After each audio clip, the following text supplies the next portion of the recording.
Hey guys, welcome back to our channel Telugu to English teacher here. ఈరోజు మీకోసం ఒక మంచి వీడియో. మనం రెగ్యులర్గా వంట చేసుకుంటూ ఉంటాం కదా, ఆ వంటకి సంబంధించి కొన్ని సెంటెన్సెస్ని ఈ వీడియోలో మీ ముందుకు తీసుకొచ్చాను. మనం రెగ్యులర్గా యూజ్ చేస్తూ ఉండే ఈ సెంటెన్సెస్ని ఇంగ్లీష్లో ఏ విధంగా చెప్పాలో తెలియక మనం ఇబ్బంది పడిపోతూ ఉంటాం. సో వీడియోని ఎక్కడ స్కిప్ చేయకుండా ఎండ్ వరకు చూడండి. ఎగ్జాంపుల్స్తో పాటు ఈ వీడియోని మనం చూసేద్దాం. సో మన ఛానల్ని ఫస్ట్ టైం విజిట్ చేస్తున్న వాళ్ళైతే ఖచ్చితంగా మన ఛానల్ని సబ్స్క్రైబ్ చేసుకొని వీడియోకి ఒక చిన్న లైక్ ఇవ్వండి.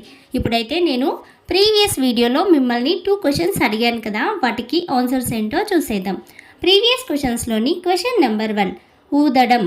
ఊదడం అనే పదంని ఇంగ్లీష్లో బ్లోవింగ్ అని చెప్తాం. ఈ ఆన్సర్ ఎంతమంది కామెంట్ సెక్షన్లో ఆన్సర్ చేశారు? ఓకే, చెయ్యని వాళ్ళు ఇప్పుడైనా మీకు ఆన్సర్ తెలిస్తే చెప్పేసేయండి. సో నెక్స్ట్ క్వశ్చన్, నువ్వు నీ కాళ్ళని సరిగ్గా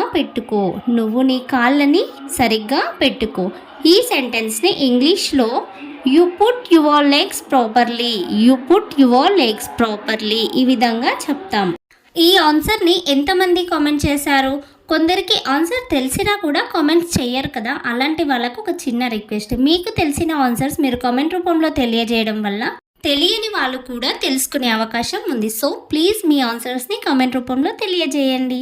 ఈరోజు మీకోసం 2 క్వశ్చన్స్. టుడేస్ క్వశ్చన్స్లోని క్వశ్చన్ నెంబర్ 1, మనకు ఈ పిక్చర్లో కనిపిస్తున్నాయి రేగిపళ్ళు కదా. ఈ రేగిపళ్ళని మనం చాలా తింటూనే ఉంటాం, చాలా చూస్తూనే ఉంటాం కదా, కానీ వీటిని ఇంగ్లీష్లో ఏ విధంగా చెప్తామో మనకు కొంతమందికి తెలీదు. ఓకే, ఈ రేగిపళ్ళని ఇంగ్లీష్లో ఏ విధంగా చెప్పాలో మీరు ఆన్సర్ని కామెంట్ రూపంలో నాకు తెలియజేయండి. నౌ టుడేస్ క్వశ్చన్స్లోని క్వశ్చన్ నెంబర్ 2, ఆవు పేడ ఎక్కడుంది? ఈ సెంటెన్స్ని ఇంగ్లీష్లో ఏ విధంగా చెప్పాలో మీకు గనక తెలిస్తే ఖచ్చితంగా మీ ఆన్సర్ని కామెంట్ రూపంలో నాకు తెలియజేయండి. Please show your support with your likes and comments as always. ఇప్పుడైతే లేట్ చేయకుండా మన వీడియోలోకి వెళ్ళిపోదాం. Let's get started. ఈ వీడియోలోని సెంటెన్స్ నెంబర్ 1, వంటలన్నీ బాగున్నాయి. మనం ఏదైనా ఫంక్షన్కి, పెళ్ళిళ్ళకు వెళ్ళినప్పుడు అక్కడ వంటలు బాగుంటే ఇలా అనుకుంటూ ఉంటాం కదా, all the dishes are good ఈ విధంగా చెప్పాలి. సో ఈ సెంటెన్స్ని ఎగ్జాంపుల్స్తో పాటు చూసేద్దాం. Example number 1, all the dishes are so good I can't believe you cooked them all. All the dishes are so good I can't believe you cooked them all అంటే వంటలన్నీ చాలా బాగున్నాయి, ఈ వంటకాలన్నీ నువ్వు వండావు అంటే నేను నమ్మలేకపోతున్నాను అని. I can't believe you cooked them all. Next example, did anyone help you in cooking so many dishes? అంటే ఇన్ని రకాల వంటలు చేయడానికి నీకెవరైనా హెల్ప్ చేశారా అని. నెక్స్ట్ సెంటెన్స్, మా ఇంట్లో నాన్ వెజ్ వండుతారు. In English, today we cook non veg in our house. For example, today is Kanuma festival so I eat non veg. అంటే ఈరోజు కనుమ పండుగ, అందుకోసం నేను నాన్ వెజ్ తింటాను అని. Next example, I'm looking forward to today అంటే నేను ఈరోజు కోసమే ఎదురు చూస్తున్నాను అని. అంటే నాన్ వెజ్ తిని చాలా రోజులు అయిపోయి ఉంటే ఎప్పుడెప్పుడు నాన్ వెజ్ తినే రోజు వస్తుంది అని చాలా ఎక్సైటింగ్గా వెయిట్ చేస్తూ ఉంటాం కదా. నాలాగే మీకు ఎంతమందికి నాన్ వెజ్ అంటే ఇష్టమో కామెంట్ చేసి చెప్పండి. సో నెక్స్ట్ సెంటెన్స్, క్యాటరింగ్ వాళ్ళకి ఆర్డర్ ఇచ్చాము. We gave an order to the catering people. For example, it is not possible to cook for so many people, so we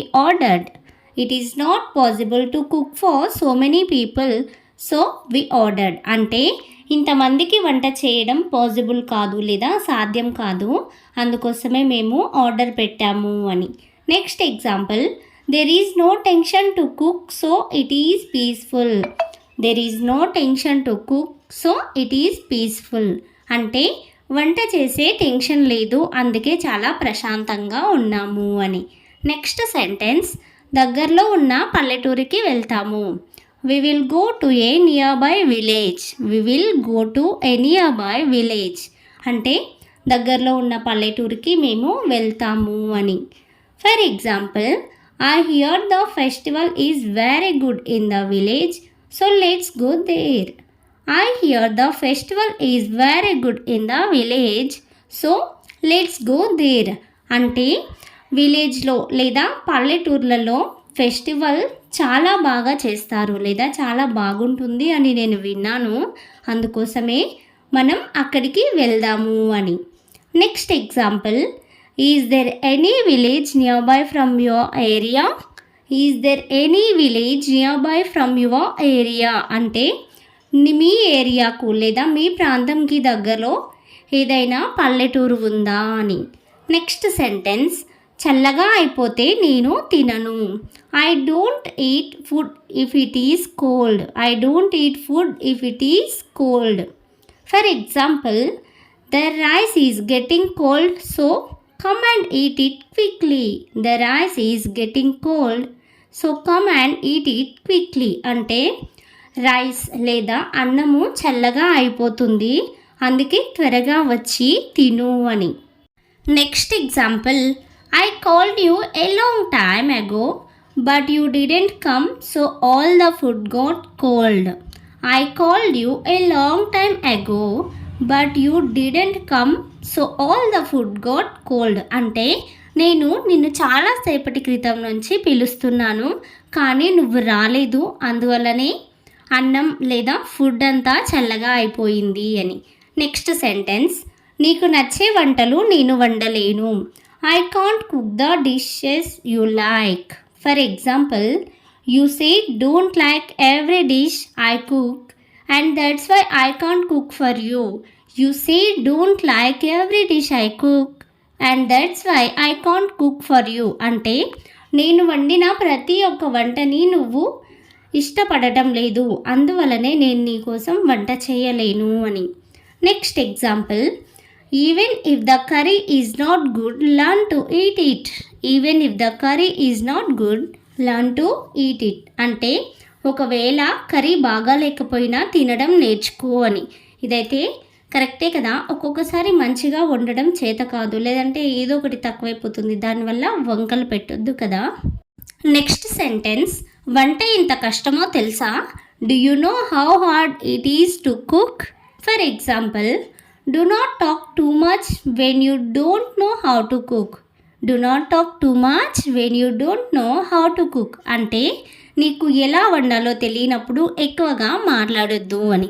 వంట చాలా హార్డ్, అది రాని వాళ్ళు తెలియని వాళ్ళు వండి పెడితే తినే వాళ్ళు పేర్లు పెడుతూనే ఉంటారు, అలా పెట్టడం మాత్రం కరెక్ట్ కాదు. So next example, I'm just learning to cook. I'm just learning to cook అంటే నేను ఇప్పుడిప్పుడే వంట చేయడం నేర్చుకుంటున్నాను లేదా నేను ఇప్పుడిప్పుడే వండటం నేర్చుకుంటున్నాను అని. నా the last sentence of this video, ఇన్ని కూరగాయలు నేను కట్ చేయలేను. ఇన్ని కూరగాయలు నేను కట్ చేయలేను. I can't cut so many vegetables. I can't cut so many vegetables. For example, I will cut all this if someone help me. I will cut all these if someone help me అంటే ఎవరైనా help చేస్తే నేను ఇవన్నీ cut చేస్తాను అని. Next example, keep your mouth shut and walk instead of ఎల్లింగ్ at everything. Keep your mouth shut and walk instead of ఎల్లింగ్ everything అంటే నువ్వు ప్రతిదానికి అరవడానికి బదులు నోరు మూసుకొని నీ పని చెయ్యి అని. So that's all for today. వీడియోని కంప్లీట్గా చూసినందుకు థ్యాంక్ యూ సో మచ్. అలాగే మన ఛానల్ని ఫస్ట్ టైం విజిట్ చేస్తున్నట్లయితే ఖచ్చితంగా మన ఛానల్ని అంటే తెలుసు కదా Telugu to English teacher YouTube ఛానల్ని తప్పకుండా సబ్స్క్రైబ్ చేసుకోండి. వీడియో మీకు నచ్చిందా? నచ్చితే ఒక చిన్న లైక్ చేయండి ప్లీజ్. అలాగే ఈరోజు వీడియోలో మీకోసం ఉన్న 2 క్వశ్చన్స్కి తప్పకుండా కామెంట్ సెక్షన్లో నాకు మీ ఆన్సర్ని తెలియజేయండి. మీ ఆన్సర్ తెలియజేయడం వల్ల ఈ వీడియో మరికొంత ముందుకు మూవ్ ఆన్ అవుతుంది. ఈ విధంగా నాకు ఒక చిన్న హెల్ప్ చేయండి. సో మన 1000 సబ్స్క్రైబర్ టార్గెట్ రీచ్ అవ్వాలి అంటే ఈ వీడియోని మీ ఫ్రెండ్స్తో షేర్ చేసుకొని వాళ్ళని కూడా సబ్స్క్రైబ్ చేసుకునేలాగా సపోర్ట్ చేయండి. మరొక ఇంట్రెస్టింగ్ వీడియోతో మళ్ళీ కలుద్దాం. Until then keep learning, keep practising, keep watching our videos. Love you all. Bye. Take care all of you.